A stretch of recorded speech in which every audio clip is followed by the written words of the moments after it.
Administrativa, o governo espera uma economia de mais de 10 bilhões de reais. Ontem, soldados israelenses em posto de checagem do exército. 영화 이야기에 인문학을 얹었다. 한중인 횡단 토크쇼.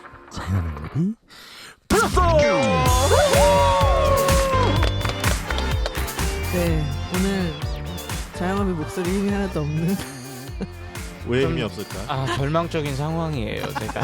왜? 뭐 어떤 사연이 있습니다. 그걸 사연이 또 있어요? 구구절절 얘기하기에는 아, 네. 정말 아유, 하여튼 살다 보면 뭐 절망이 있을 수도 있고 절망의 끝은 희망이 아닐까요? 그렇죠. 네. 절망의 끝에서 부르는 희망의 노래. 옛날에 내가 썼던 서평이 하나 생각이 나네. 제가 그럼 노래를 불러야 됩니까? 사람아 읽고 썼던 서평이었나? 뭐 그랬던 것 같은데. 아유, 아주 오래전 얘기를. 네네. 절망의 끝에는 희망, 절망의 끝에서 부르는 사랑의 희망의 노래. 희망의 노래. 그게 어쩌면 오늘 저희가 다룰 인동초 김대중 대통령과 연관된 얘기가 아니겠습니까? 많이 영화- 늘었어. 영화 소개로 가는 거, 아주 영화 많이 소개로 가는 늘었어. 거였어? 네네. 아우. 아, 이 영화는 저희가 오늘 가져온 영화는 바로 영화 선거 시리즈 세 번째 마지막 작품이죠. 갓 개봉한 갓 구운 군고구마 같은 영화.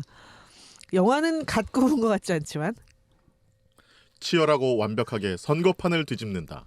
킹메이커 2022년 1월 불안당 제작진이 선보이는 가장 뜨거운 화제작. 제가 오늘은 실물 찌라시를 가져왔습니다. 여러분, 제가 오늘은 실물 찌라시를 가져왔습니다. 우리는 다 보이는데 실물이. 영화 보러 밀어주십시오. 오셨어요? 영화 보러 오셨어요? 불안당 제작진이 만든 감독이 좀 생소하죠? 감독이 변성현 감독인데요. 서울예술대학교를 나오셨더라고요. 젊으신 분이고요. 꽤 오래전부터 영화를 만드신 걸로 저도 이렇게 좀 찾아보니까 그렇게 나옵니다.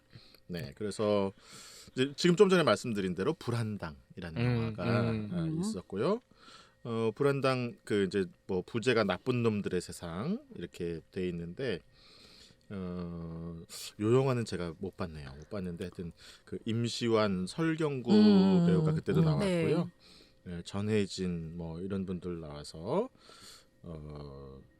그런 영화입니다. 그 전에 마이크 좀 주세요. 제발 혼자. 그 전에 뭐 나의 PS 파트너 약간 좀 그 아니요, 그것도 나쁘지 않았어요. 저는 그거 봤습니다. 그거 괜찮지 않았어? 네네네, 재밌게 봤습니다. 재밌어요, 그 어떤 영화. 영화예요? 난 코미디 로코인데 약간 청불입니다. 청불. 제가 청소년 시기 청불이어서 봤구나. 앞뒤가 안 맞지? 잠깐만, 청소년식이었다고? 뭔 소린가요? PS 파트너는 평이 괜찮았어요. 네, 지성이랑 네네. 김하중 배우가 나와가지고 맞아요. 예. 1992년에는요. 그 돌아오라 개구리 소년 이런 영화가 있었는데요. 이 감독이요? 조금환 감독이라는 감독이 만들었는데 여기에 출연하기도 했어요. 그때 그래서- 12살이네요. 80년생이니까. 아 그래요? 네네네. 어렸을 때 그래서 네네. 필모그래피에 올라가 있습니다. 배우로 출연해가지고 아, 네, 네. 아, 80년생이시군요. 데뷔하기로는 2010년에 청춘 그루브라는 영화로 이제 네, 데뷔했다고 청춘 합니다. 그루브라는 영화가 있습니다. 꽤 연식이 적진 않네요. 네, 10년 네. 뭐 이렇게 됐으니까. 그러면 이제 청춘 그루브부터 따지면 나의 PS 파트너, 불안당, 그다음에 킹메이커 이번이 네 번째 작품입니다. 조금 이제 색깔들이 변해왔는데요. 요번에 아주 묵직한 그 선거 정치 이야기를 가지고 돌아왔습니다. 어떻게 평가받을지 좀 그런데 선거 시즌이라서 아마 대통령 선거 시즌이라서 맞물려서 내놓은 것 같은데 제가 극장에 가서 그 본 분위기로는 그렇게 썩 흥행하지는 못하겠구나. 네네네. 그럴 것 같습니다. 네. 한마디로 그런- 센 한 방이 없죠. 네. 영화에. 네, 그런 생각이 좀 들었습니다. 그냥 뭐 사실 이 영화를 부제를 붙인다면 사실 김대중 대통령에 대한 스피노프 정도 되는 것 같아요. 근데 스피노프인데 일종의 다큐 같은 스피노프? 드라마. 거의 영화적인 긴박감이나 스펙타클이라기보다는 이 영화는 김대중 대통령이 이제 처음으로 뭐 계속 낙선을 하다가 당선에 됐던 그 선거부터 전략가로 같이 함께했던 한 인물에 대한 이야기인데 사실 워낙 김대중 대통령이라는 인물이 세다 보니까 이 지략가도 이 지략가를 살리려면 사실 이 메인 주인공을 조금 김대중 대통령을 다르게 해석해야 되는데 김 대통령이 워낙 영웅화가 되어 있는 캐릭터인데 이 캐릭터에다 갖다 붙이려니까 이 인물이 그 극적인 반전이 사실은 가정사도 안 드러나고 개인사도 안 드러나니까 거기에 영화적 상상력이 좀 부족하지 않았나? 신여성 또 흥분했는데요. 우리 보고 온 지 얼마 안 됐나 봐요. 소개 안 하고 바로 네. 갑니까? 아유, 소개하시죠 뭐. 네네. 꿈꿈입니다. 자영업입니다. 책사입니다. 이런 소개? 저 신여성이에요. 네. 바로 우리가 이제 대통령을 그래도 많이 배출했지 않습니까? 이승만 대통령, 윤보선 대통령, 박정희 대통령, 최규하 대통령, 노태우. 전두환 대통령, 노태우 대통령, 김영삼 대통령, 노무현. 김대중 대통령, 노무현 대통령, 문재인 이명박 대통령. 대통령. 이명박, 박근혜, 문재인 아, 두분 대통령까지 계셨네요. 이제 한 12명인가요? 그러면 법적으로는 어떤지 모르겠는데 하여튼 그 중간에 뭐 모르게 하여튼 그 정도 배출을 네, 했는데 네. 한국 영화에서 대통령을 다룬 영화가 뭐 있나 생각해 보세요. 대통령. 자, 노무현입니다. 노무현입니다 같은 우리 저번에 했던 노무현님 같은 다큐멘터리 아. 영화 있죠. 그 다음에 전두환 대통령 문제를 다룬 26년 같은 웹툰을 기반으로 웹툰? 한 그거는 그 광주인데 광주항쟁. 광주 그쵸? 항쟁의 문제인데 맞아. 전두환을 죽여야 된다라는 그런 이제 게 있으니까 그쵸. 그걸 좀 다룬 거죠. 조금 다뤘죠. 그리고는 별로 없어요. 대통령 문제를 다룬 것 중에 이제 그때 그 박정희 사람. 대통령, 예, 그렇죠. 그때 그 사람 아주 재미있는 영화죠. 그런데 대통령에 대한 관심이 상당히 세간에 많잖아요. 그리고 대통령들이 가지고 있는 아주 파란만장한 그 드라마틱한 이야기들도 많이 있잖아요. 그런데 이승만 대통령부터 문재인 대통령은 뭐 지금 재임이시긴 하지만 지금까지 이렇게 보면 대통령들의 그런 그 숨겨진 에피소드와 이야기들을 스토리텔링화하지 못했던 이유는 뭘까? 뭘까요? 이런 생각을 좀 해봤어요. 제가 일단은 아마 그 동안에는 굉장히 우리가 민주화됐다고는 하지만 대통령을 어떤 그 스토리텔링의 제재로 삼는다는 것에 대한 부담감이 있을 것 같고요. 민주화 전에는 뭐 전혀 할 수 없는 일이었고 심지어 전두환 대통령 때는 그 모습이 닮았다는 이유로 배우가 방송에서 퇴출되기도 했잖아요. 아 그분 이름 그분 뭐더라? 계시잖아요. 네. 그분 이 영화에도 나오시잖아요. 전 대통령님, 전 대통령 나오잖아요. 막내로 전대령. 막내로 나오잖아요. 그분이에요? 네. 아 전대령으로. 그래서 머리가 훤하잖아요. 넌 아직 애기잖아.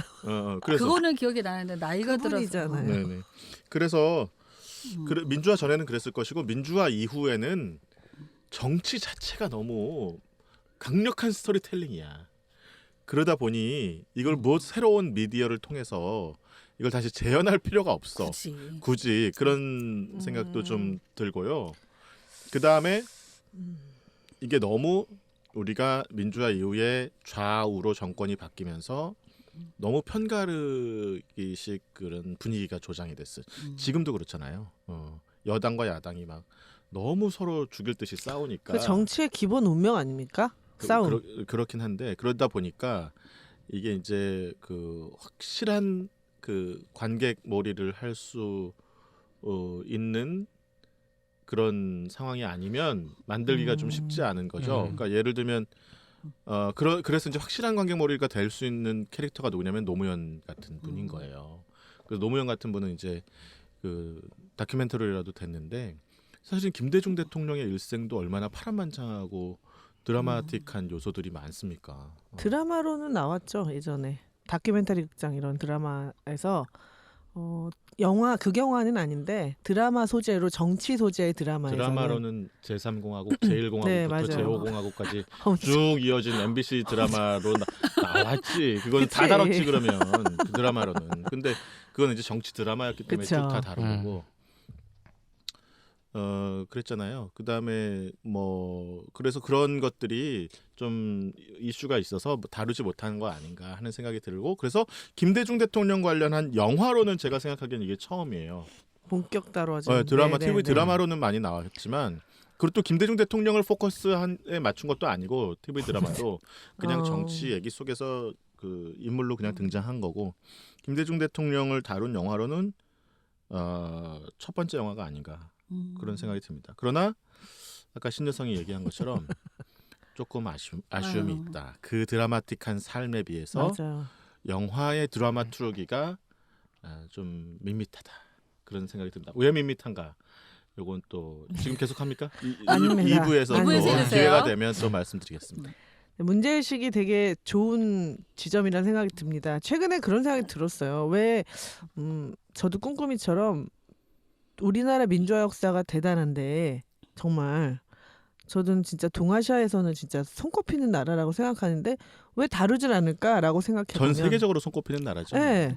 그런데 그 평화를 유지하면서도 정권을 계속 바꿔가면서 뭔가 함락되지 않는 이런 의연함이 있는데 생각해보면 박정희 대통령의 어떤 삶도 그렇지만 그 이 민주화 이후의 대통령들의 삶이 결국 평탄하지 않았다. 예전 독재 시절에는 민주화가 되면 모든 것이 깨끗하고 정의롭고 막 그럴 거 공정해질 것 같았지만 이게 정파가 바뀌면 정의도 바뀌고 관점이 달라지면 막 온갖 넝축과 이런 것들로 다른 사람을 굉장히 모욕하고 때로는 공격해서 대통령으로서의 영광을 오래 이어갈 수 없게 만들어버리는 그래서 뭔가 스토리텔링의 소재로 하기에는 좀 완결되기가 어려운 어떻게 역사가 평가하려면 한 세기 정도 지나가야 될 것 같은 느낌에 너무 격변을 겪다 보니까 판단을 누가 할 것이냐 그 스토리를 그런 얘기 부담이 있는 것 같아요. 그래서 저희가 대선 앞두고 이 영화 시리즈를 하잖아요.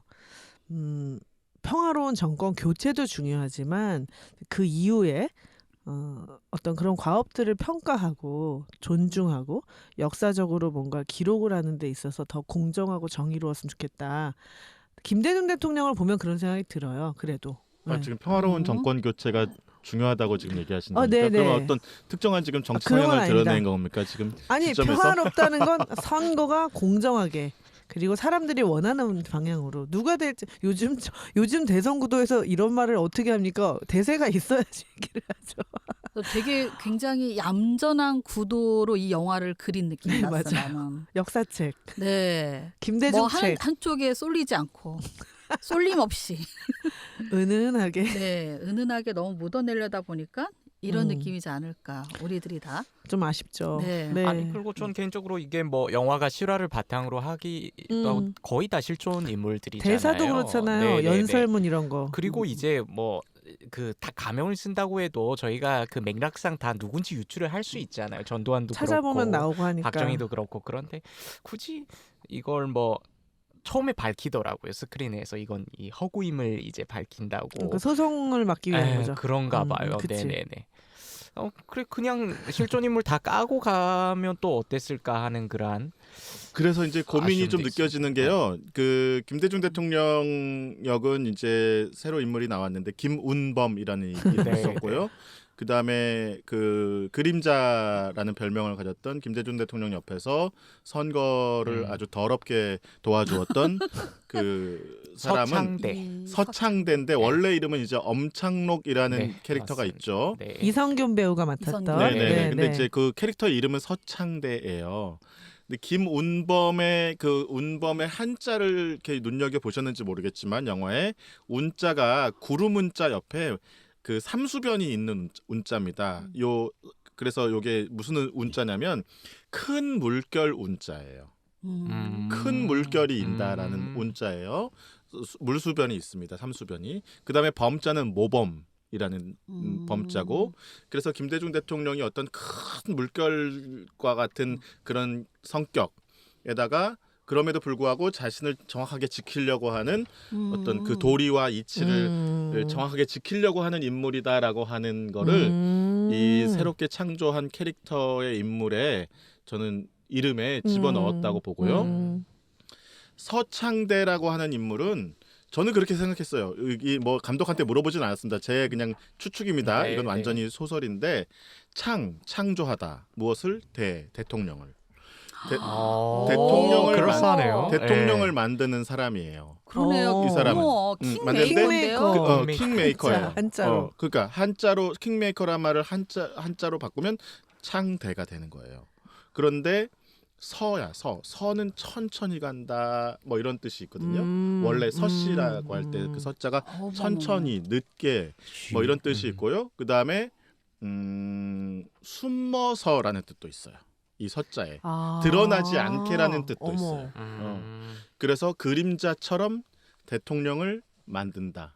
어머. 이런 뜻을 갖고 있는 좀 시간이 것이 있으셨나 아닌가. 봐요. 오늘 영화 설명 다 그런 여유가 끝났는데요. 있었네. 아까 그러네. 우리가 이런 그 녹음을 할 때 말이죠 팟캐스트 이 영화를 네. 일단 보고 충분히 그 분석을 하고 시간을 가지고 여유를 가지고 공감합니다. 이렇게 왔었어야 네. 되는데. 이렇게 막 급하게 오고 막 이런 거는 참. 녹음에 대한 예의가 아니죠. 옳지 않아요. 아주 여유가 느껴지는 네. 멘트였습니다. 우와. 그러니까 간만에, 서자에 조용하게 뭐 이런 와. 뜻이 있어요. 천천히 갈 서자잖아요. 천천히 네, 조용히. 네, 네. 그래서 시끄럽지 않게 네. 이런 뜻이 있어요. 그래서 물 밑에서 그림자처럼 그림자. 대통령을 만든다. 야. 이 감독님이 한자에 대한 좀 조예가 있으신가 봐요. 설마. 고민 많이 한 거예요. 이 시나리오 쓰면서. 아 그렇지. 아. 그렇겠지. 이름을 함부로 어떻게 건드릴 지을 수는 것인가. 없잖아요. 저는 이런 식의 그 이름 짓기 굉장히 좋아해요. 좋아요. 왜냐하면 캐릭터를 창조할 때 기본이 이름이거든요. 기본이 이름인데 그 이름의 뜻을 담아야죠. 네. 창대라고만 생각을 했지. 나는 왜 창대야? 그치.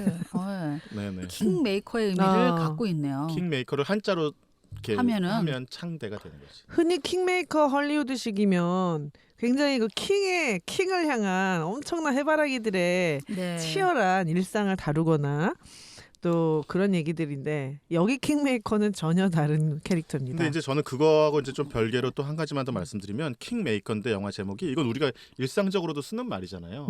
근데 아직도 우리가 대통령 시대의 이 21세기의 백주대나의 민주화가 됐다는 이 시기에도 킹메이커라는 말을 정치권에서 아무렇지도 않게 쓴다는 거가 너무 좀 저는 좀 씁쓸합니다.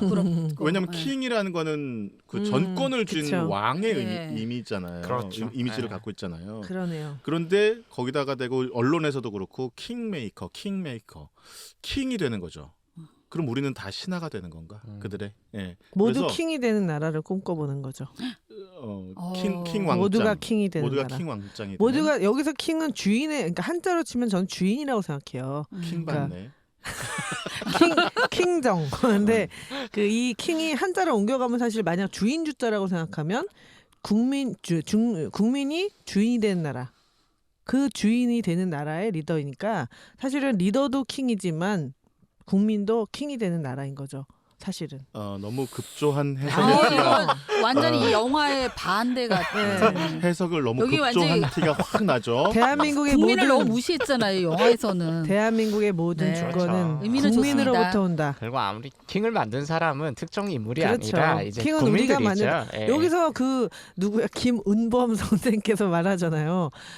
나를 뽑은 거는 니네가 아니고 나도 아니고 국민이다 이렇게 얘기하잖아요. 저는 그게 민주주의를 풀어서 쓴 말이라고 생각이 돼요. 민주주의라는 게 원래 그런 거잖아요. 국민 주인을 뽑을 때 주인의식이 있는 사람이. 그래서 스크린 위로 펼쳐지는 치열한 선거 전쟁의 열기. 설경구, 이선균, 유재명, 조우진 등 흥행 메이커 골든 캐스팅.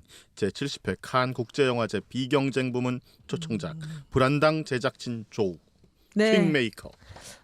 참고로 팁 하나 드리면 유재명 씨가 맡은 역할을 전 찾아봤어요. 처음에 애매한데 생각해니까 김영삼 전 저는 대통령. 바로 알리던데요, 김영삼이라고. 나는 예, 예. 처음에 조금 까리하다 이렇게 생각했는데 그렇겠지라고 생각을 했는데 약간 양념이 덜 쳐졌다 캐릭터가.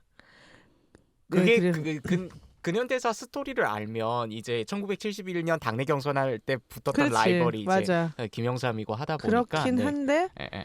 그걸 모르고 보는 사람들 입장에서는 조금 불친절한 예. 강력한 라이벌이라기보다는 그냥 뭐 있을 수 있는 참모같이 네, 그런 그럴 느낌이 들어요. 예. 그래서 내가 그랬는데 어쨌든 이 영화 킹메이커는 영화 선거 시리즈 세 번째 작품이고요. 바로 네. 김대중 대통령 역할의 설경구님과 그를 도왔던 그림자 킹메이커 서창대 역을 맡은 이선균의 네. 작품이었습니다. 재밌네요. 감독님 전 작품에 설경구와 전혜진 배우가 나왔는데 전혜진 배우가 이성균의 와이프잖아요. 다들 돈독하게 잘 지내시나 봐요. 네. 자, 설경구의 연기를 좋아하신다면은 추천드리고 싶고요. 혹시 이 영화가 그냥 그냥 일반적인 정치 얘기라고 생각하신다면 김대중 대통령을 한번 생각해 보시면 그래도 회고할 만한 영화다라고 말씀드리고 싶습니다. 저희는 2부에서 이 영화에 대한 자세한 이야기로 찾아뵙겠습니다. 영화 이야기에 인문학을 얹었다. 한중의 횡단 토크쇼. 재능이 플러스.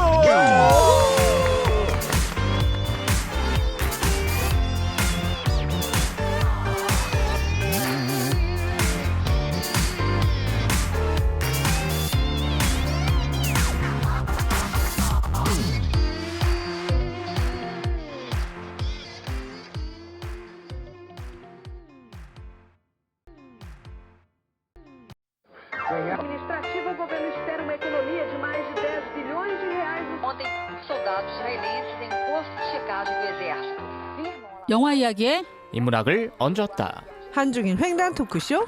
재능이 플러스. 네, 저희는 선거를 앞둔 해 아주 치열합니다. 요즘 TV 토론 뭐 한 해 둘이 하니 넷이 하니 왜 5명은 안 되니 막 난리도 아니잖아요. 한 번쯤 생각해보는 영화 킹메이커인데요. 저는 이 영화 이렇게 생각했어요. 정치란 무엇인가? 이 영화에 보면은 그런 대사 나오잖아요. 아리스토텔레스가 이렇게 말했어. 그랬더니 플라톤이 이렇게 말했습니다. 플라톤은 아리스토의 스승입니다. 근데 그 얘기가 사실 플라톤의 국가란 무엇인가 뭐 이런 얘기들을 생각해 보면 정치란 무엇인가 진짜 정의란 무엇인가보다 앞서서 정치는 무엇이고 어떤 사람이 정치인이 되어야 하는가 그런 이야기를 하고 싶은 거구나. 근데 그런 걸 이제 슬쩍씩만 건드리고 막 그 영화에도 막 정의란 뭔지 아니? 이긴 사람이 정의야 뭐 이런 얘기를 슬쩍 하잖아요. 또 중앙정보부 요원이. 그러니까 하고 싶은 얘기가 뭔지는 알겠는데 굉장히 그 애둘러서 큰 얘기들을 너무 하고 있다는 아쉬움은 들지만 사실 조목조목 파헤쳐보면 이 감독이 김대중 대통령 주변 인물이나 또는 대통령의 삶에 굉장히 관심이 많았고 특히 이제 선거에 관련해서 이 영화를 통해서 그 얘기를 하고 싶었나 보다. 그래서 결과적으로 영화의 끝에 보면 뭐 나중에 나올 수 있겠지만 그 실제로 대통령이 당선된 그때는 이 킹메이커가 없었잖아요. 그랬고 그 사람의 생애에는 계속 협잡하고 야합하고 막 계속 그렇게 하는 역사였잖아요. 그래서 이 사람이 하고 싶었던 얘기 서창대가 없었다. 마지막 문장이 이렇게 나오잖아요. 그런 것들이 무슨 감독이 하고 싶은 말이 저 깊이에 있는데 관객이 어디까지 알 수 있을까를 조금 더 고려했다면은 서창대를 조금 더 악인으로 아니면 자기만의 대의 명분으로 살렸으면 어땠을까. 그 역시 또 가족이 있고 독재에서 살아남은 사람이니까 뭔가 그 사람만의 또 세상을 보는 눈이 있었을 텐데 그게 너무 약했다라는 생각이 듭니다. 오늘은 투비와 나투비로 그 얘기를 좀 나눠보겠습니다. 손 좀 어떻게 누구부터? 그러니까 이 영화의 이제 역사적인 배경은 1971년도에 있었던 우리나라 제7대 대통령 선거잖아요. 네, 맞습니다. 근데 7대 대통령 선거 당시에 이제 여당은 공화당이었고요. 민주공화당, 박정희 대통령이 이끌던. 그다음에 이제 야당은 신민당이라는 정당이 있었던 거잖아요. 근데 그 당시에 야당의 당수는 유진산이라는 당수였어요. 총재였어요. 근데 이분은 그 야성이 강한 분은 아니었어요. 그래서 이렇게 그 영화에도 나옵니다만 그 정부 여당과 이렇게 거래도 좀 하시고 박인환으로 나오는 네. 박인환 배우가 열연했던 콧수염도 좀 기르시고 그러시면서 그랬던 분이라서 이분에 대한 이제 국민적 여망이나 신망은 높진 않았고요. 크게. 네, 그 당시에 이제 40대가 된 젊은 정치인들이 40대 기수론을 들고 나왔죠. 40대가 이제 좀 젊게 바꿔야 된다. 그래서 그거를 처음으로 들고 나온 분이 김영삼 그 당시 이 의원이었습니다. 그래서 김영삼 의원이 40대 기수론을 들고 나오는데 혼자 나가기는 좀 그러니까 자기랑 이제 그 나이가 또래가 비슷한 그 정치인들을 이제 같이 불러 모은 거죠. 그 중에 이제 한 분이 김대중 대통령이었고 그 당시 의원이었고 이철승 의원이라는 분이 있었어요. 그래서 김영삼 당시 의원은 영화에서는 김영호라고 후보라고 나오고요. 네. 이철승 의원은 이제 이한상 의원이라고 이제 나옵니다. 네. 셋이 이제 연합을 해가지고 그 40대 기수론을 이제 해서 김영삼 의원이 자기가 이제 후보가 되려고 하는 전략을 짠 거죠. 그런데 하여튼 영화에도 나오는 것처럼 여러 가지 그 미략과 뭐 그렇죠. 그 뭡니까 그 거래와, 분파와 파벌과 이런 것들의 결과로 결국은 김대중 의원이 이제 후보로 당선이 돼서 그게 이제 1970년 9월이에요. 당선이 된 게 후보로 당선된 게 1970년 9월이고 대통령 선거는 71년 4월에 있었습니다. 예. 그래서 이제 그 사이에 그 엄창록인 서창대가 엄청나게 활약을 했지만 중간에 이제 끌려가게 되고요. 선거 결과는 그래서 결국 박정희 후보가 634만 2,828표, 김대중 후보가 539만 5,900표. 그래서 약 100만 표 차이가 납니다. 100만 표 차이로 이제 떨어지게 되고요. 박정희 대통령이 53.2%를 얻었고 김대중 당시 후보가 45.26%를 얻었다 이렇게 이제 지금 기록이 되고 있습니다. 그 이야기를 지금 이제 영화가 다루고 있는 거죠. 네. 그래서 투비오와 나 그래서 저기요. 앞에 배경에서요 배경. 똑똑. 배경을 제가 이제 설명한 똑똑. 거예요. 네. 그래서 엄창록 얘기가 저는 그러면 제가 궁금해요. 먼저 해야 되는가? 그 시기의 사건이 저으시며 접어. 아니 순간 너무 당황했잖아. 일시 정지됐다니까. 그래서요. 그러니까 아니, 뭘 제가 계속 기다리고 있었거든요. 아니 제가 계속 너무 혼자 떠드니까 아, 말이 아니에요. 많다며 나한테 겨울이 또. 되면 기억력이 짧아집니다. 굉장히 파란만장했던 이 지금 이 근현대사를 진행이 파란만장.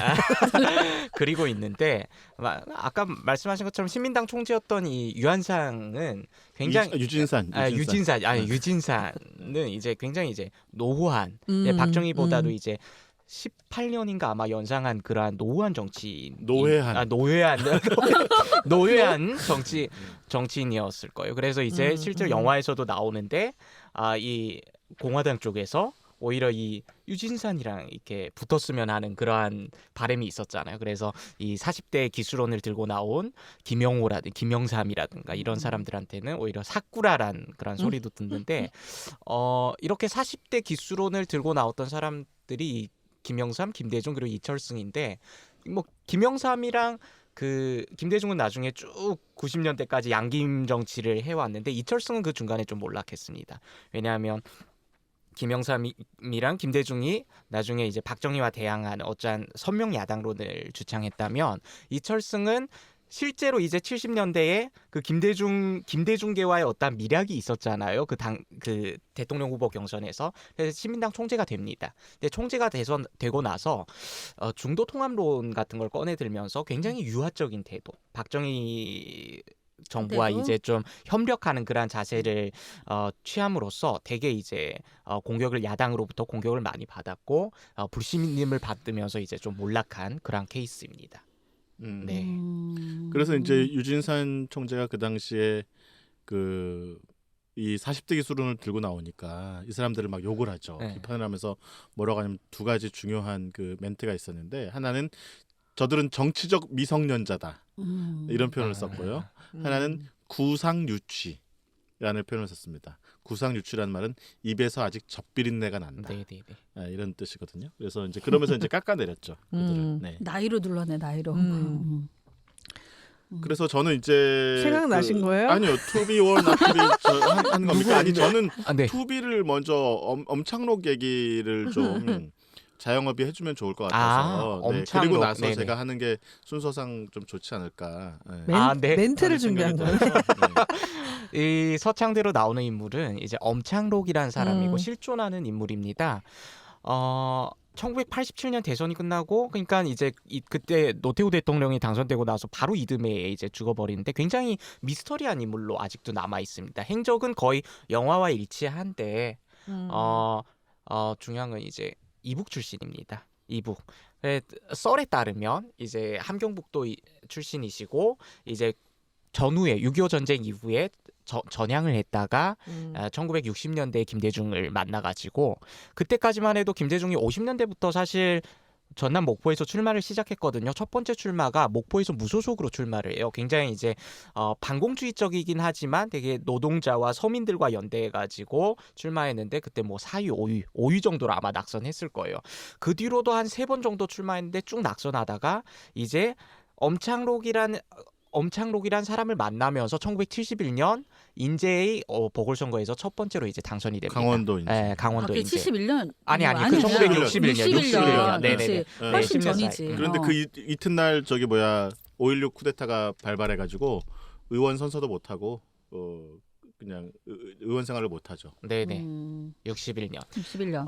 그래 뭐 선거의 규제였죠. 예, 선거의 규제였고 굉장히 뭐 북한에서 일을 했다는 썰도 있어요. 어떤 정보 당국에서 심리전 전문가였다는 썰도 있는데 그 인재를 기점으로 해서 한 2번, 3번 김대중 그 의원의 당선을 도왔고 1971년 그 대통령 선거를 김대중 대통령이 이제 출마했던 대통령 선거를 기점으로 해서 결별하게 됩니다. 근데 영화상의 그렇죠. 그러한 이유로 결별했는지는 정확히 나와 있지는 않습니다. 그런 것 때문에. 근데 좀 사실은 근거해야 되는 거 아닌가? 그렇죠. 근데 그쵸. 워낙 정보가 없어서 이분에 근데 대한 뭐 실종됐다가 나타났다고 나오잖아요. 네네네. 실제 찾아보면 이분이 그 선거 그 한창일 때 실종이 됐는데 네, 그때 갑자기 박정희 쪽 그 선거 전략이 바뀌면서 네, 그 영화에 나오는 바로 지역 감정 구도를 네네네. 조장하고 전라도에 대한 혐오, 영호남의 분열, 편가르기 이런 걸, 이것을 그때 조장했다.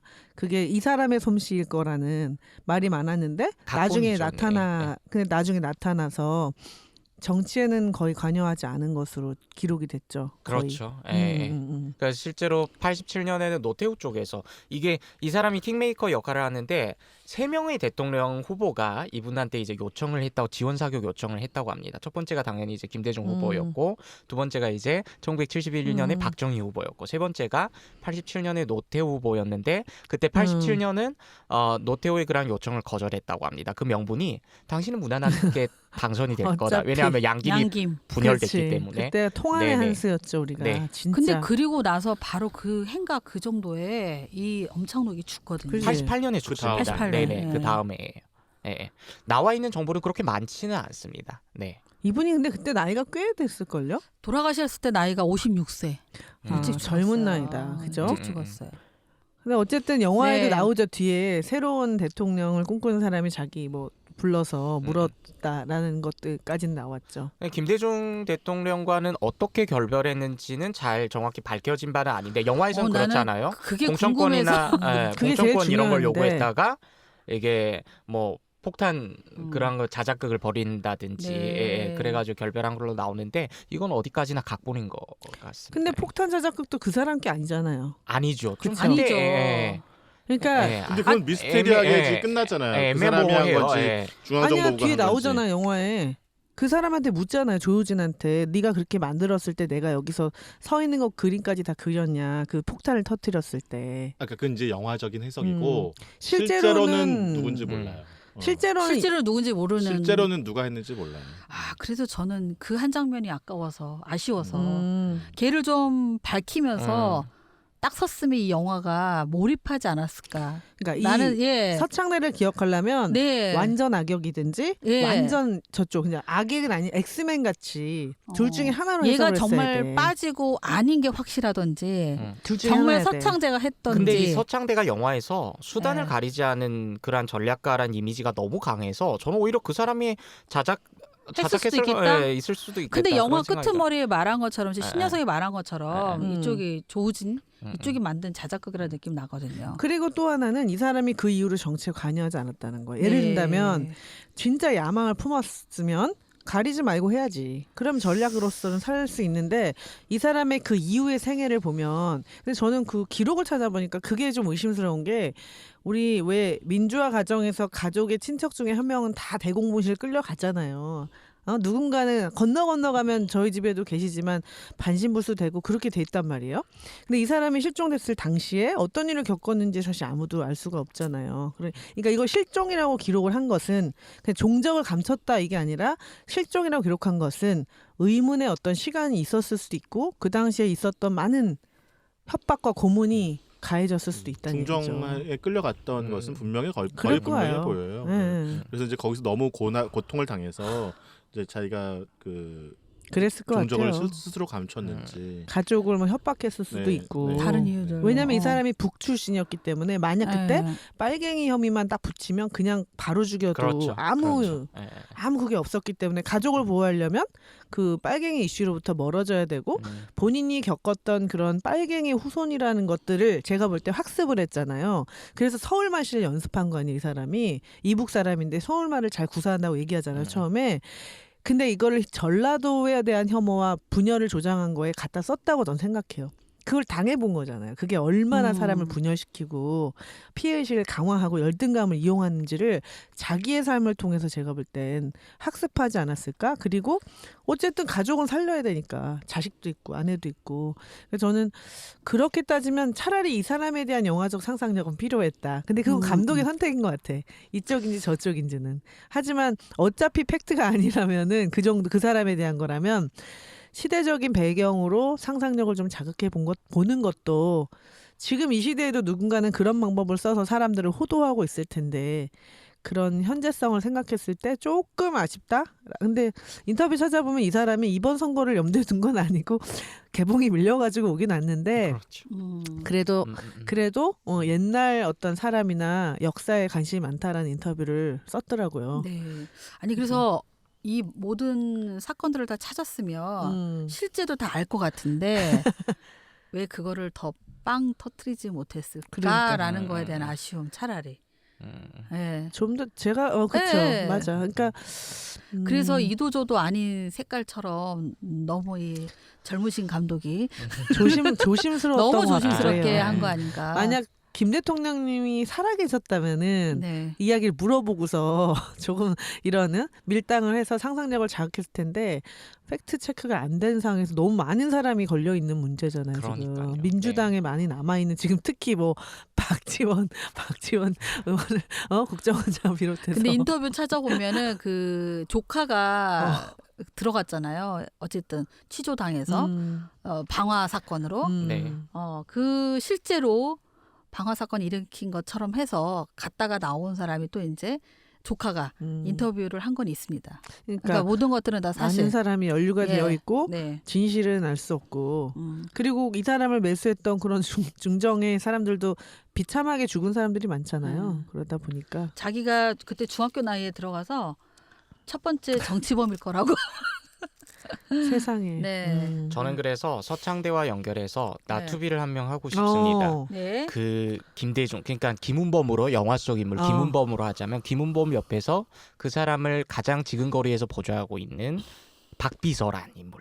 박비서. 예, 굉장히 이제 서창대를 빨갱이 이북 출신이라고 경멸하면서 맞아. 오랫동안 동지로서 인정하지 않다가 김은범의 그 서창대가 김은범의 어떠한 인정을 받으면서 호칭까지 이제 서동지로 이제 바꾼 그러한 박비서를 좀 그때까지만 해도 사실 김대중 대통령이 평생 동안 이 빨갱이라는 그러니까. 전라디언이라는 이러한 모멸 속에 시달렸었잖아요. 근데 그 박비서라는 인물 자체도 그렇게 빨갱이에 대한 그런 콤플렉스를 가지고 있다는 자체가 좀 되게 아쉬웠고요. 또 한 가지는 나중에 보면 되게 어떤 약간 뭐라 그럴까 그 공천권을 받으려는 그러한 자세가 묘사가 되잖아요. 예. 그러니까 제가 든 생각은 이제 양김도 그렇고 김대중 대통령, 김영삼 대통령이나 굉장히 민주화에 혁혁한 공헌을 세운 거는 맞지만 이게 또 어떻게 보면 굉장히 보수 중심 정치를 해왔던 것도 사실이잖아요. 그럼요. 강력한 그렇지. 카리스마를 가지고 그러니까 그 밑에 이제 막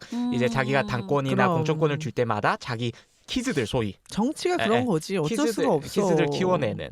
그러니까 보수 중심 정치와는 조금 지금은 많이 이제 결별을 그치. 했죠. 그쵸. 예, 뭐 국민공천이라든가 이런 게 많이 이렇게 도입되면서 근데 그 박비서의 그러한 행태를 보면서 그때까지 살아있던 어떤 보수 정치라든가 공천권을 둘러싼 어떤 알력 같은 게 이게 참 우리 정치의 좀 후진성을 또 보여주는 측면도 있었다라는 생각이 들었네요. 박비서도 실제 인물이 아닐까요? 그냥 그 생각했는데. 박지원은 아니겠죠. 아니 그러니까 박까지는 맞을 거야. 그치? 성은 안 박비서 바꿔. 같은 사람은 충분히 있을 수 있잖아요. 자기 자리가 공고하고 자기는 엘리트인데 그렇죠. 어디서 근데 그게 되게 모순인 게 대통령으로 나선 사람도 사실 그 가방끈이 길지 아니잖아요. 않잖아요. 근데 그런 사람을 무시하고 학벌 차별, 네. 지역 차별을 온몸으로 하면서 그 사람을 수행한다라는 게 결과적으로 근데 김대중 대통령 시대는 그런 걸 안 하면 진짜 정치를 이어갈 수가 생명을 이어갈 수가 없잖아. 그러니까 권노갑이나 화나갑 이런 분 아니었어요?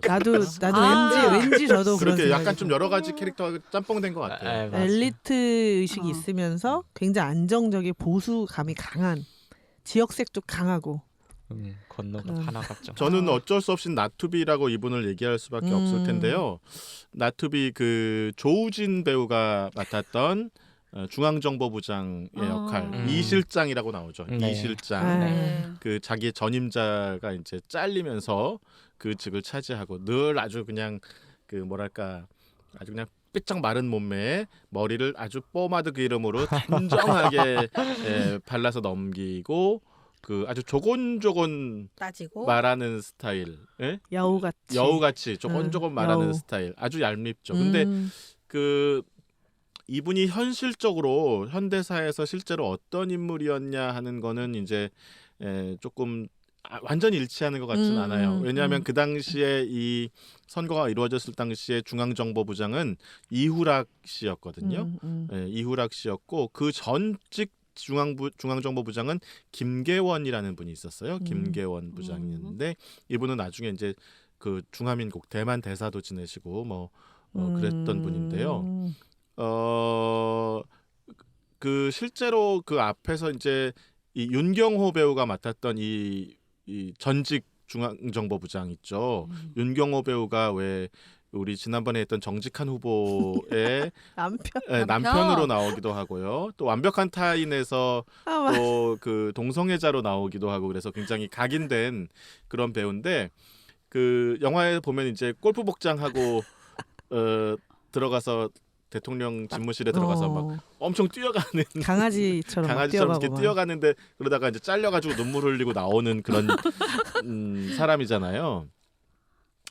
그 서창대한테 찾아가가지고 총뿌리 겨누고 죽이겠다고 약간 회유하다가 김영옥 스타일인데 그죠? 죽여버리겠다고 그랬잖아요. 정말 그래서 똑같은데. 그런 캐릭터를 보면 김영욱 캐릭터랑 좀 맞아요. 비슷해요. 그러니까 엄청 잘리는 것도 비슷해요. 그렇고 그 당시에 1970년대 초반에 박정희 대통령이 3선 개헌을 해서 유신 체제를 공고히 하려고 이제 이 7대 대통령 선거 직후에 그런 거를 이제 획책하고 있을 때 김영욱 중앙정보부장 그다음에 이후락 비서실장이 있었거든요. 근데 이 사람들이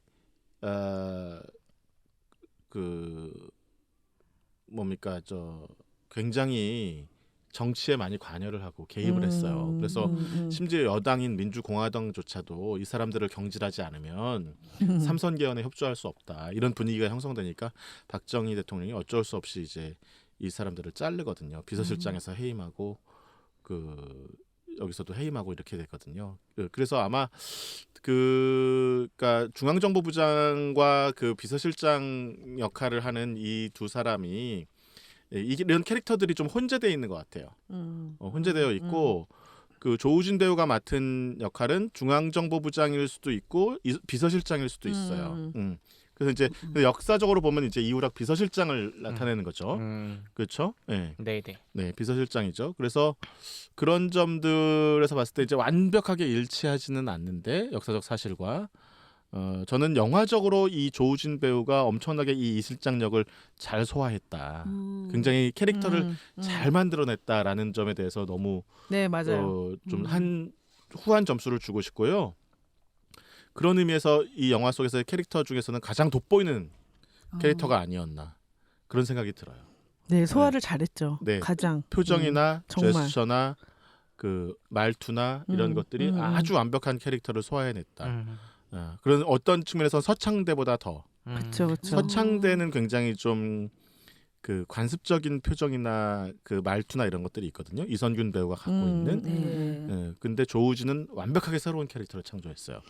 그래서 저는 영화적으로 봤을 때는 조우진 배우한테 굉장히 후한 점수를 주고 싶지만 이제 스토리 라인상 이제 미운 건 사실이기 때문에 나투비로 얘기할 수밖에 없을 것 같습니다. 조우진 연기를 배우 잘한 거네요. 네 캐릭터에서 뛰어나죠. 다른 역할에서도 보면 윤경호 배우도 굉장히 재밌는 캐릭터로 나왔어요. 아 진짜 너무 웃겨. 맞아. 그 골프 모자 벗고 막 강아지처럼 뛰어간 장면 생각나네요. 김영옥 부장은 그의 죽음에 대해서도 굉장히 많은 설들이 있죠. 네. 자, 또 투비와 나투비로 이어가죠. 저는 뭐 가볍게 지금 이성균 배우가 나왔잖아요. 사실 연기 변신은 좀 실패했다는 평가 드리고 싶은데 저는 나투비는 아닙니다. 저도 이성균 배우를 너무 좋아해서. 근데 사실 그 영화 이 변 감독님이 이성균 배우를 굉장히 좋아했고 특히 이성균 배우의 띵작이라고 불리우는 나의 아저씨를 오마주했다라고 확실할 수 있는 장면. 그 선거에서 패배한 다음에 대통령 선거에서 패배를 하고 나서 이미 이제 서로 갈라선 이제 이성균이 혼자서 술집에서 막 사람들이 막 그 결과를 가지고 막 이렇게 웅성웅성하는데 술집에 혼자 딱 바에 앉아가지고 한 잔 딱 마시는 장면. 처음에 스틸로 나오다가 그 다음에는 천천히 무빙으로 나오거든요. 근데 그 장면이 제가 가장 좋아하는 그 나의 아저씨 스틸 장면 중에 하나예요. 정말 비슷하더라고요. 그래서 아 이건 진짜 오마주다. 이성균을 위한. 그래서 근데 그때 나의 아저씨의 이성균은 굉장히 그럴 만한 논리적인 설득력이 있는 감정씬이었는데 아 영화에서는 방금 꼼꼼히 말씀하신 것처럼 이성균의 내면이 잘 안 드러나다 보니까 상황으로는 혼술하는 거 괜찮지. 하지만 이 감정이입이 안 되더라고요. 혼술 그렇지 그럴 수 있지만 그게 왜 그럴까 생각해 보면 나의 아저씨에서 이성균은 굉장히 다양한 약점과 장점을 가지면서 주변 관계도가 다 나오잖아요. 회사, 가족, 동료, 뭐 아이유. 근데 이 영화에서 이성균은 너무나 평면적인 이미지인 거예요. 안 드러내서 그런 거예요. 오직 네. 목적만을 막 되게 사람이 근데 그럴 수가 있나요? 자기 소중한 와이프도 있고 아이도 있는데 그리고 자기 부모도 있잖아요. 중간에 왜 정진영 배우가 잠깐 창문에 비치잖아요. 그리고 이제 이 시대가 사실은 전쟁 끝난 지 얼마 안 됐고 분단 해방 공간에서 분열되는 과정에서 이런 빨갱이 논란이 있을 수밖에 없는 이념 갈등이 엄청 심할 때인데 그거를 그 얼마나 큰 함경도 출신이 이쪽에 와서 얼마나 큰 고난을 겪었을까. 그럼 최소한 어린 시절이라든지 부모에 대한 일화는 하나 추가했어야 된다. 그러면 그 술 자리가 훨씬 더 뼈 아팠을 거고 또는 그 박비서가 맨날 무시하는 빨갱이 뭐 또는 공천을 할 때 그림자에 대한 저항을 할 때 나는 왜 안 되냐라고 얘기했을 때 우리 현대사에서 오랫동안 존재했던 연좌제 같은 거 특히 그다음에 종북 논쟁으로 희생됐던 많은 사람들에게 공감을 샀을 것 같은데 나쁜 짓을 해도 근데 그런 게 전혀 없었다는 게 참 이 장면 투비는 투비인데 나의 아저씨는 아쉬운 투비예요. 넘어가겠습니다.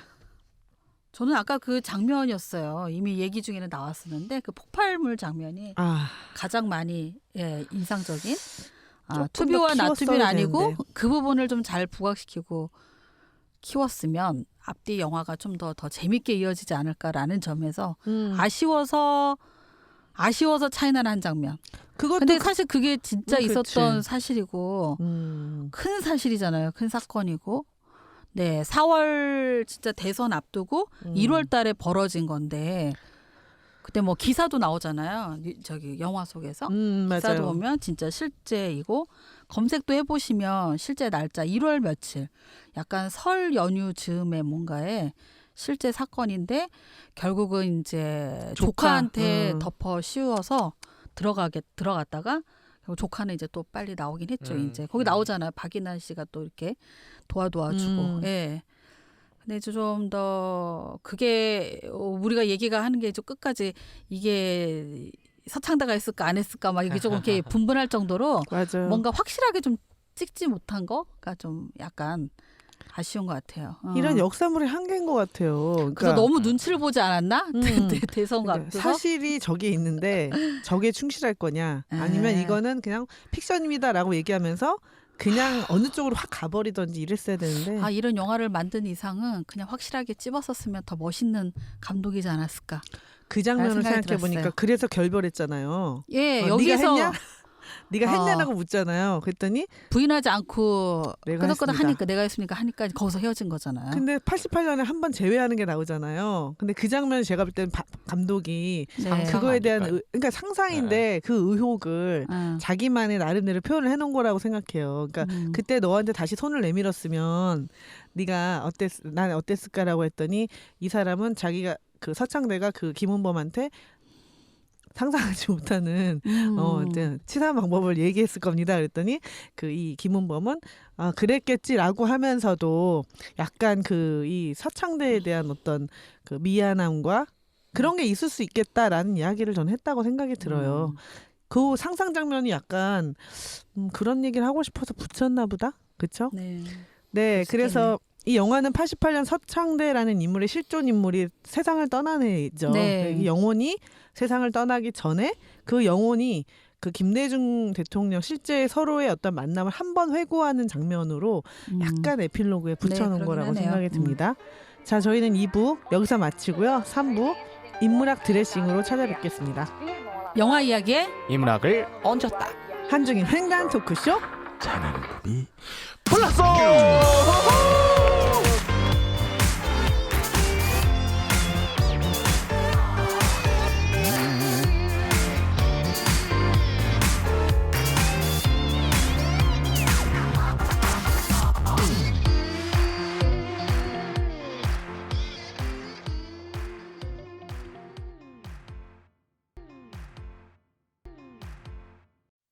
Administrativo, o governo espera uma economia de mais de 10 bilhões de reais. Ontem, soldados israelenses em posto de checagem do exército afirmam lá. 영화 이야기에 인문학을 얹었다. 한중인 횡단 토크쇼. 잘하는 분이 불렀어. 원래 이거야? 아니 너무 처진 것 같아. 여기 왜 이렇게 덥지? 세상을 바꾸기 위해 도전하는 정치인 김은범과 존재도 이름도 숨겨진 선거 전략가 서창대가 치열한 선거판에 뛰어들며 시작되는 드라마. 세상을 바꾸려면 우선 이기셔야 합니다. 어떻게가 아니라 왜 이겨야 하는지가 더 중요한 법일세. 킹메이커. 연습이 좀 필요할 것 같습니다. 연습이. 아니 근데 저는 영화를 보면서 느꼈던 게 김은범도 그렇고 김영삼 그 역할로 나왔던 그 김영호도 그렇고 되게 그 실존 인물의 어떠한 억양을 모방하려는 티가 났던 것 같아요. 너무 그럼요. 미화된 거 아니야? 아니 그러니까 그 김영삼 역할 맡은 김영호는 미화됐어. 확실히 이것만 좀 강조했고요. 맞아요. 김은범은 거의 많이 따라했어요. 거의 비슷하게 했어요. 연설 그렇죠. 같은 거 특히 확실히 연습, 저도 그거 들렸어요. 확실히 네. 미화됐지. 김영삼 대통령 그렇게 멋있었나? 그러니까 이게 발음이 안 된 영화 거잖아요. 발음이. 영화가요. 이것도 이제 역사극이잖아요. 사실은 어떻게 보면 역사 드라마잖아요. 현대사이긴 하지만 근데 사람들이 그 이야기를 잘 알고 있는 스토리텔링을 많이 보러 갈까요? 아니면 더 좋아할까요? 아니면 자기가 전혀 모르는 이야기를 더 좋아할까요? 이거 언젠가 내가 한번 물어봤던 것 같은데 앞전에 거. 전혀 모르는 건 이야기를 아니죠. 알고 있는 스토리텔링을 더 좋아해요. 그러니까 춘향전 물어봤던 것 같아요. 네, 춘향전 이야기를 더 좋아하고 네. 심청전 이야기를 더 좋아하고 다 좋아해요. 그러니까 그런 걸 더 좋아해요. 그러니까 김영삼, 김대중 얘기는 우리가 다 알고 있는 얘기거든요. 조금만 찾아보고 한국 사람이라면 누구나. 그래서 이런 영화를 만들 때는 사람들은 뭐에 주목하냐면 스토리 라인에 주목하지 않아요. 어떻게 그 인물의 캐릭터를 잘 잡아내서 그 사람과 비슷하게 창조하느냐, 캐릭터를 만들어내느냐 요런 부분에 많이 주목하거든요. 그래서 이런 거가 성공의 힘이다. 힘이에요. 근데 예를 들면 장희빈 같은 거 있잖아요. 장희빈 이야기 우리 다 알잖아요. 사도세자 얘기 다 잘 알잖아요. 근데 사람들이 또 보는 이유는 이번 장희빈은 어떤 모습으로 나올까? 이번 사도세자는 어떤 모습으로 나올까? 이번 영조는 어떤 캐릭터로 그려질까를 궁금해하면서 보는 거거든요. 네. 그래서 캐릭터를 만들어내는 게 굉장히 중요해. 디테일에서 이렇게 사람들이 알고 있는 스토리텔링에서는 이거를 이제 그 커뮤니케이션 이론에서는요.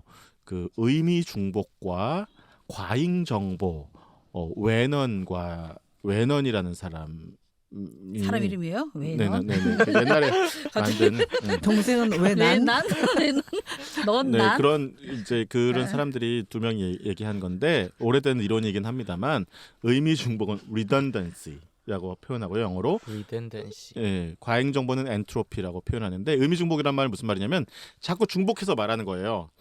그러니까 내 말은 그러니까 내가 했던 말은 다시 말하고 다시 말하고 다시 말하면 어때요? 사람이 이해하기가 쉬워지죠. 커뮤니케이션 이론에서 똑같은 말을 자꾸 반복해서 말하면 이게 문화 할인율이 적어져요. 이렇게 알고 있는 이야기를 자꾸 반복할 때는. 그런데 엔트로피, 과잉 정보일 때는 뭐 모르는 이야기들이 많이 들어와. 과잉해서 들어와. 그럴 때는 문화 할인율이 높아지죠. 무슨 얘기인지 내가 모르니까. 그래서 이미 알고 있는 이야기를 만들려고 스토리텔링으로 만들려고 할 때는 이런 캐릭터와 디테일에 굉장히 신경을 많이 써야 된다. 그런 원리를 제가 얘기한 적이 있습니다. 방송 쪽에서는 이제 광고 이런 쪽 이론 중에는 뭐 중간 불일치 이런 게 있어요. 낯선 불일치 해가지고 익숙한 것과 아주 새로운 것에 조화. 근데 한 7대3 정도. 알고 있는 걸 7 정도 하고 새로운 거는 한 3 정도 섞었을 때 가장 높은 효과가 있다.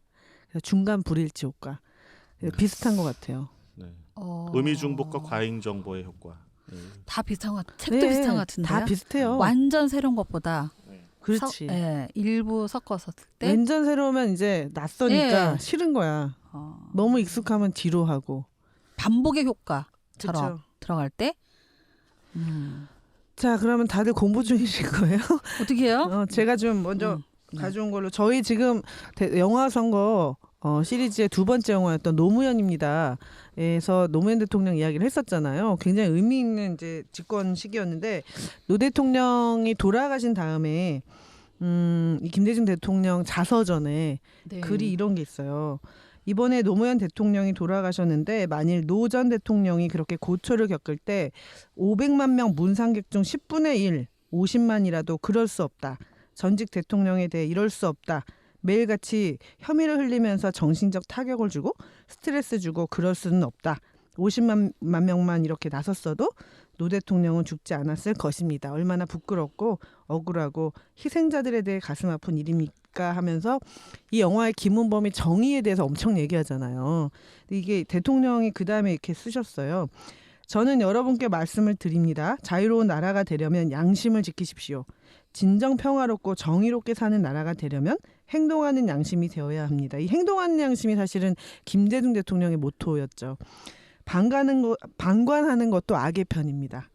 독재자에게 고개 숙이고 아부하고 벼슬하고 이런 것은 말할 필요도 없습니다. 우리나라가 자유로운 민주주의, 정의로운 경제, 남북 간 화해 협력을 이룩하는 모든 조건은 우리의 마음에 있는 양심의 소리에 순종해서 표현하고 행동하는 것입니다. 선거 때는 나쁜 정당 말고 좋은 정당에 투표해야 하고 여론조사도 그렇게 해야 합니다. 그래서 4,700만 이 당시 국민이 모두 양심을 갖고 서로 충고하고 비판하고 격려한다면 어떻게 이 땅에 독재가 다시 일어나고 소수 사람들만 영화를 누리고 다수 사람들이 힘든 이런 사회가 되겠습니까? 우리 모두 행동하는 양심으로 자유와 서민 경제를 지키고 평화로운 남북관계를 지키는 일에 모두 들고 일어나서 안심하고 살 수 있는 나라, 희망이 있는 나라를 만듭시다. 이런 글을 쓰신 적이 있어요. 근데 이거를 보면서 아 그렇지. 근데 김대중 대통령을 이야기할 때 이 영화에는 안 나오는데 저는 김대중 대통령과 이호 여사를 수식하는 가장 중요한 한 단어는 기독교라고 저는 생각해요. 그래서 항상 기도하고 그다음에 그 말씀에 집중하고 이런 것들이 강했는데 여기에도 그런 게 있더라고요. 그래서 항상 기도를 2009년에 연세가 엄청 많으셨을 때에도 나라를 위해서 기도하는 걸 끊임없이 했다라는 게 너무 인상 깊어서 제가 좀 그래서 찾아놨는데 찾을 수가 없으니 다음으로 넘기고 마지막에 제가 이 기도문 잠깐 읽어드릴게요. 네. 그 인문학 드레싱이 그래서 김대중 네, 자서전. 자서전. 다시 읽어보니까 너무 진한 거예요. 너무 짜네. 엄청 두껍네요. 이거 2권입니다. 2권짜리죠. 600페이지짜리 2권. 아. 이 책은 꼭 추천드려요. 김대중 자서전. 근데 이거 사면 도움이 비싸니까 도서관 같은 데나 이것을 볼 수 있는 공간이 있죠. 김대중 대통령 자서전뿐만 아니라 다양한 생전의 기록과 대통령께서 읽었던 책들 워낙에 독서광이었고 있습니다. 그죠? 네, 김대중 도서관. 네. 맞아요. 저도 사실 인문학 드레싱으로 가져온 거예요. 네, 이거 오늘 이렇게 뭔가 물을 아니, 듯이 뭔가- 안쓰럽네. 네. 이거 사실 이 영화를 보면서 책을 보고 싶었다는 생각을 했거든요. 그렇죠. 생각나죠. 이 감독이 김대중 대통령의 이 자서전에 한 줄 가지고 이렇게 창작해서 만든 거라고 그랬어요. 그 한 줄이 바로 이 서창대에 대한 이야기가 한 줄 나와요? 여기에 여기? 한 줄이 나온다 그래요. 선거의 귀재였다. 어. 그리고 음. 모든 스토리가 나머지는 다 자세하지 않고 맞아요. 그 한 줄 때문에 이제 상상을 할 수 있어서 이 음. 변성현 감독이 이걸 보고 만든 거라고 했거든요. 그래서 이 책을 봐야지 근데 이렇게 두꺼운 줄은 몰랐고 네. 전반부 후반부 전반부 두 개로. 후반부 네, 두 권. 네. 예.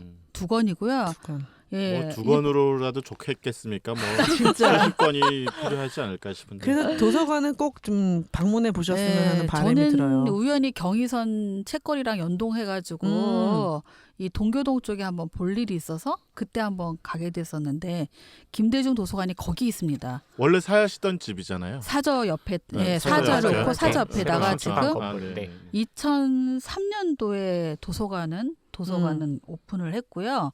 거의 이제 20년이 다 돼가는 시점인데 그러네요. 네. 아무나 들어가서 볼 수 있어요?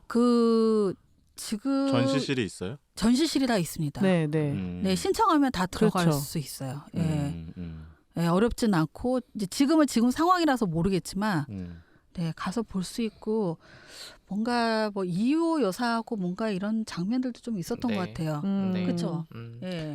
그게 음. 그 도서관 자체는 이제 가족들이 유족들이 관리하면 조금 뭐 네. 경제적이나 이런 부분에서 문제가 될 수 있다는 우려 때문에 지금은 이제 연세대학교에 기부를 해서 네. 연세대학교 김대중 도서관으로 지금 운영되고 있습니다. 네네. 맞아, 그래서 맞아. 관련 학술 행사나 세미나들도 꽤 주기적으로 이제 개최되고 있습니다. 여전히 어우, 좋은 덧붙여서. 장소로. 네. 저희가 인문학 로드를 하고 있지 않습니까? 그래서 그래서 사실, 저는 이어받아서 제가 가져온 인문학 드레싱, 저는 이제 김대중 도서관 말씀하셨기 때문에 대통령 기록관, 대통령들의 기록을 모아놓는 그런 공간을 좀 소개해드리고 싶은데요. 아마 많이들 이름을 돌아보셨을 텐데 2007년도에 처음 만들어졌습니다. 노무현 대통령 말기에. 네. 2007년 11월 달에 만들어졌는데 처음에는 이제 국가기록원이라고 하는 기관의 소속 단체로 소속 기관으로 있다가 나중에는 이제 행정안전자치부 소속으로 이제 옮기면서 바뀌었는데요. 처음에는 성남에 있었어요. 조그맣게 성남에 있다가 이게 이제 지금은 세종시로 옮겨가서 독립적인 건물도 짓고 독립적으로 이제 활동을 하고 있죠. 네. 대통령 기록관, 우리나라 대통령들이 어떤 직무들을 했고 어떤 일들을 했고 하는 대통령과 관련된 모든 기록들을 이제 글로 이관하게 돼 있죠. 법에 따라서 대통령을 마치고 나면. 그리고 이제 그 법이 만들어지기 전에도 있었던 대통령들, 뭐 이승만, 박정희, 전두환, 노태우 등등의 그 대통령에 관한 기록도 다 거기 수집해놓고 모아놓고 있습니다. 그래서 많은 전시들을 하고 있고요. 상설 전시, 기획 전시 뭐 이런 것들을 상당히 많이 하고 있습니다. 그래서 홈페이지 들어가 보시면은 그 정보들을 알 수 있고요. 월요일은 쉽니다. 그래서 화요일하고 금요일부터 친절해라. 이제 가실 수 있고 전시 해설 프로그램이 있는데 코로나 때문에 쉬고 있어요. 그래서 그냥 전시만 보실 수가 있고요. 세종시로 가시면 멀리 있군요. 세종시에 네, 세종시 있다고. KTX 타고 오송에서 내려서 뭐 택시 타고 들어가시든지 버스 타고 들어가시든지 한번 조금 갑시다. 들어가면 네네 대통령 기록관. 우리나라가 또 기록의 나라 아니겠습니까? 그러면 조선왕조실록 네. 뭐 세계 기록문화유산인데 대장경. 8만 대장경 승정원 일기. 그런 것처럼 우리가 기록을 굉장히 중요하기 때문에 대통령들의 그 행적을 기록으로 남겨놓는 이런 공간도 우리가 한 번쯤은 갑시다. 가볼 필요가 있다. 이렇게 주장하는 바입니다. 네. 제가 킹정. 제가 그 대통령 기록관에 사실 뭐 크게 이 존재를 알게 된 게요. 되게 박근혜 정부 시기입니다. 여기. 네, 2016년대 박근혜 정부 때 그 성남에서 세종으로 갔죠. 네네, 그래서 세종으로 그때 가면서 대통령 기록관 개관식을 했어요. 네네. 박근혜 근데 대통령. 거기에 이제 굉장히 좀 씁쓸한 스토리가 하나 있는데 원래 대통령 기록관 현판이 어느 분 글씨체로 되어 있냐면요. 성공회대 신영복 교수님 글씨체였습니다. 그 신용복체라고 따로 있잖아요. 굉장히 네. 멋지고 제가 개인적으로 존경하는 교수님이기도 한데, 근데 그때 박근혜 정부 시기에 어떤 보수단체 회원이 어떻게 좌파 교수의 글씨체를 국가기록원 이 현판으로 쓰느냐, 이건 굉장히 대한민국의 정체성을 훼손한다고 문제 제기를 했는데 박근혜 정부가 거기에 영합해서 현판을 갈아버렸죠. 그런 일이 있었습니다. 지금은 누구의 글씨예요? 그냥 이제 그 컴퓨터 글씨체로 돼 있을 겁니다. 이런 네네. 씁쓸하네. 네, 네. 그렇습니다. 색깔이 없어. 그런 일이 있었어요. 옳지 않아. 네. 기도문을 찾았습니다. 마지막입니까? 네. 아니 근데 자영업을 안 하지 않습니까? 자영업. 다 하셨나요? 이제? 예. 우리 물 흐르듯이 자연스럽게 그러니까요. 문학 드레싱이 흘러내리듯이 어, 이렇게 흘러내리듯이. 쫙 네. 했어요. 저는 오늘 책사의 역할을 좀 해볼까 뭘? 합니다. 제가 책을 한 권 가지고 왔는데요. 사실 이게 김대중 대통령님을 얘기하면 결국에는 이 호남의 얘기, 또 이제 전라도의 얘기라든가 여러 가지 뭐 빨갱이라든가 이런 얘기, 평생을 그런 어떠한 차별 속에 시달렸잖아요. 그런 프레임 속에 시달렸었고, 또 호남이 한동안 이제 김영삼의 3당 합당으로서 상당히 고립된 그런 기간도 있었고, 그래서 이러한 전라도의 어떠한 지역 차별과 계급차별이란 복합적 차별을 이제 다룬 그런 책이 나왔습니다. 이 호남 문제만 이제 호남 문제만을 이제 집중해서 다룬 책인데, 전라디언의 굴레라는 책이 작년에 나왔는데 굉장히 핫했어요. 베스트셀러였고. 저는 그래서 그 영화 속에서도 나오거든요. 나중에 그 어떻게 보면 서창대 씨가 그 영호남이 갈등을 조장하면서 TV에서 막 방영되잖아요. TV에서 막 왜 절도범들은 항상 이제 전라도 사람, 또 전라도 사람, 영화나 조직 폭력배나 갱단이나 이거에 다 전라도로 묘사됐던 시기가 한때 있었잖아요. 그게. 그러니까 왜 그런 한국 사회 복합적인 그런 차별이 전라도를 향할까? 또 전라도가 겪고 있는 실제적으로 이제 산업 구조적인 그런 한계도 있고, 여러 가지 문제들이 있잖아요. 어떻게 보면 한국 사회의 근현대사의 모든 모순들이 약간 집약된 그러한 지역이기도 하고요. 사실 박정희 정부가 영남에 편중된 산업화를 추진한 것도 사실이지만 50년대까지만 해도 이제 그 박정희 시기 이전에도 호남은 굉장히 차별적인 위치에 있었다는 것을 말해주고 있고요. 또 호남이 갖고 있는 여러 가지 문제들, 지금 왜 민주당이 이제 지역 패권 정당으로서 지금 군림하고 있는지를 비롯해서 다양한 호남 문제들, 그 광주형 일자리가 왜 실패한 정책인지 등등을 이제 예리하게 짚고 있는 그런 책입니다. 이 책을 쓰신 분은요, 학자라고 하기에는 그 지금은 이제 서강대에서 경제학과 아마 박사 과정을 밟고 계신 조규동 선생님이라는 분이신데, 그 회사원입니다. 일반 회사원인데 이러한 책을, 아주 훌륭한 책 한 권을 펴내셨습니다. 그래서 오늘 제가 가져온 그 드레싱은 이 책입니다. 제목 다시 한번. 전라디언의 굴레. 그러니까 전라디언 자체도 어떻게 보면 차별적 표현인데 이걸 이제 정면 돌파하자는 거죠. 또 많죠. 그런 차별적 표현들이. 뭐 홍어라는 표현도 많이. 그러니까 이게 단순히 7, 80년대, 90년대까지의 문제가 아니라 지금도 뭐 네이버 댓글창에 가 보면, 아니면 뭐 일배 같은 그런 일베 사이트에서 많이 만들어지죠. 이런 게 아직까지도 굉장히 현재 진행형으로 진행되고 있는 문제점이기 때문에 이 책 일독을 한번 추천드리는 바입니다. 네, 물론 일베에서 많은 그런 혐오비하 발언이 나오는 것도 사실이고 비판을 받아야 마땅한데, 사실 그 옛말에 그런 말도 있잖아요. 악마라는 건 디테일에 숨어 있어서 이쪽 저쪽의 문제라기보다는 인간의 어떤 본성과 상식에서 벗어나는 것들, 이런 걸 성찰해야 한다는 생각이 듭니다. 저는 이번 대통령 선거를 준비하면서, 저희가 영화 선거 마지막이잖아요. 이런 대통령을 만났으면 좋겠다. 여기 보시면 오늘날 민주주의 역행을 사태를 보며 지하의 의사 열사들이 뭐라 할 것인가. 가슴이 아팠다. 밤마다 아내와 손을 잡고 기도했다. 예수님, 이 나라의 민주주의와 민생 경제와 남북 관계가 모두 위기입니다. 지금하고 똑같아요. 이제 저도 늙었습니다. 힘이 없습니다. 능력도 없습니다. 걱정이 많지만 어찌해야 할지를 모르겠습니다. 예수님께서 저희 부부에게 마지막 힘을 주십시오. 마지막 지혜를 주십시오. 나라와 민족을 살펴주십시오. 하시면서 이런 말을 했어요. 나이가 드니 눈물이 많아진다. 하기야 나는 어렸을 때부터 잘 울었다. 도깨비가 나올까봐, 어머니가 돌아가실까봐 울었다. 그런 내가 그동안 거대한 독재 정권과 싸운 것은 아마도 그 눈물이 식혔을 것이다. 눈물처럼 맑은 것이 어디 있을 것인가. 독재 정권과 맞서 싸우다 희생된 젊은이들도 여리고 고왔다. 그들은 맑고 순수하기에 목숨을 던져 불의와 싸웠을 것이다. 그들을 생각하면 자꾸 눈물이 나왔다. 나는 죽을 때까지 불의와 싸울 것이다. 어찌 나 혼자 원로라고 대접받으며 고고한 척할 수 있단 말인가. 눈물을 닦고 다시 호통칠 것이다. 이런 글이 있어요. 그래서 참 좋은 대통령이었고 이 영화를 보면 영화를 보면 이성균보다 자꾸 김대중 대통령을 돌아보게 되는 그런 생각이 들어서 김대중 자서전의 한 편을 읽어드렸습니다. 네, 기도문을 소개하시니까 문득 떠오른 바가 있는데 두 분 다 신실한 이제 크리스찬이고 기독교인이셨잖아요. 근데 이제 이호 여사님 같은 경우에는 생전에 이제 장로님이셨거든요. 근데 다니셨던 교회가 이제 김대중 도서관과 가까운 거리에 있습니다. 연세대학교 앞에 있는 창천교회에 이제 다니셨거든요. 네네네. 연대 앞에 있는 네네네. 창천교회 장로님이셨습니다. 네네. 그래서 이제 우리가 또 요즘 그 인문학 로드 같은 걸 또 하고 있잖아요. 도서관 들릴 때 또 창천교회 몇 년만 빨리 알았으면은 좋을 것 같습니다. 만났을 텐데. 맞아. 가서 예배 드렸을 텐데. 창천교회 장로님. 네. 세상을 바꾸기 위해 도전하는 정치인 김운번과 존재도 이름도 숨겨진 선거 전략가 서창대가 치열한 선거판에 뛰어들며 시작되는 드라마 킹메이커.